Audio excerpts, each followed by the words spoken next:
Another playoff career high for you tonight. Just what'd you see today that you're able to carry over maybe from game one? Sorry, first game Yeah. here in Chicago. Was in the right spots a lot. Hit a couple early, a couple from Giannis's kickouts, one in the corner from Drew's kickout. Then was in some situations in pick and roll, able to get downhill, attack the rim. So was just in the right spots, a lot of good spots, and knocked down a couple shots early, got in a rhythm. Bothered at all by how much your teammates enjoy booing you? No, they have so much fun doing it. I think it's funny. I think it's honestly hilarious. They kind of have turned it into a fun thing. It makes hearing it out there during the game a lot easier, too, because they think it's so funny. Are you getting booed in random places too, or just in games and in practices? From them? Yeah, All the time. All the time. Where? The walk on the bus, boo. In the hotel, boo. About to watch film, boo. It's all the time. Wes probably does it the most. He thinks it's the funniest. Do you remember, though, when we met you media day in Milwaukee and Wisconsin fans remembered, you kind of Yeah. sheepishly said, are you embracing that, or is it a little bit uncomfortable? I mean, you don't, that whole bad boy image or whatever, what I don't know what the right word is, please scratch that. But are you having fun with it, or is it a little bit uncomfortable? I mean, you're kind of new around here. Yeah, I would still say that it's not naturally comfortable for me. But I am to the point now where, I mean, anytime I go out and play basketball, I just remind myself to have fun with it. So I am having fun with it, I guess you could say, because I am playing basketball. That's what I love to do. The ultimate joy for me is out there just playing, have fun, play free. Still, though, my personality is naturally uncomfortable with the attention, the booing, the heckling. So it's not something that I like feed off of. Like, I'm not like going out searching for it. Like, oh, I love this, you know. I just go out and have fun. Defensively too, you've kind of made some contributions on that end of the floor. Just sort of what have you thought about sort of your activity on that end, and like how have you been able to contribute there, I guess? Yeah, it's just trying to be extremely active and making plays. A lot of times, making plays defensively can help me get into the game offensively, help me feel like I'm in more of a rhythm. So I also, a big help for me early was I think I got 2 steals before I hit a 3. So when I got the ball for that open 3, it made the 3 feel like I was already in the game. I'd already made some plays. So it all feeds into each other, all makes the game easier. Grayson, Coach Bud told us that he thinks the reason you're having this production right now is because you've been putting in that time, you've been putting in the extra work, and right now you're just reaping the benefits. I'm curious if you can share with us, is that something that happened when you came to Milwaukee? Maybe you started doing something differently, or was it at the end of the season, pushing into playoffs? I think it's just been all season. I didn't really have anything.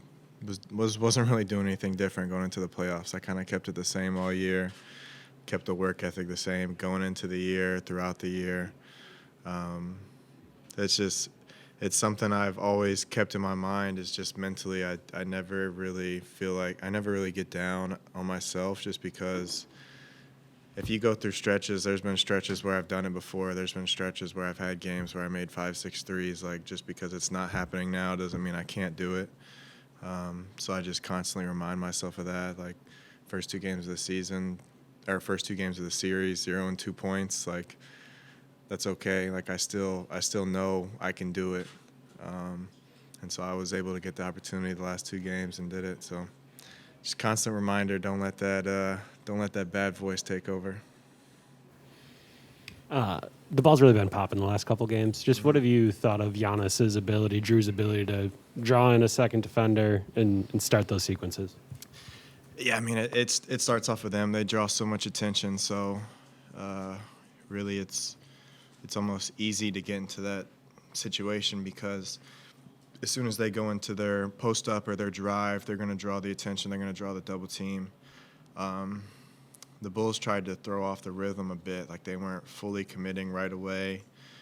Sometimes they'd go, sometimes they would, and sometimes they stay at home. So Those guys make great decisions with the ball. And a lot of times they don't even get credit for it because they don't get an assist or anything in the stat sheet. But the attention they draw, it's either a hockey assist or it's 2 passes in a bucket. It really starts with those guys for us. May I ask you more specifically about the spots you were referring to? Is that for the catch and shoot? You want to be certain places, or is it off the bounce? Like when you are driving to the basket, you kind of get creative there too. You don't just go straight in. Or Yeah. what?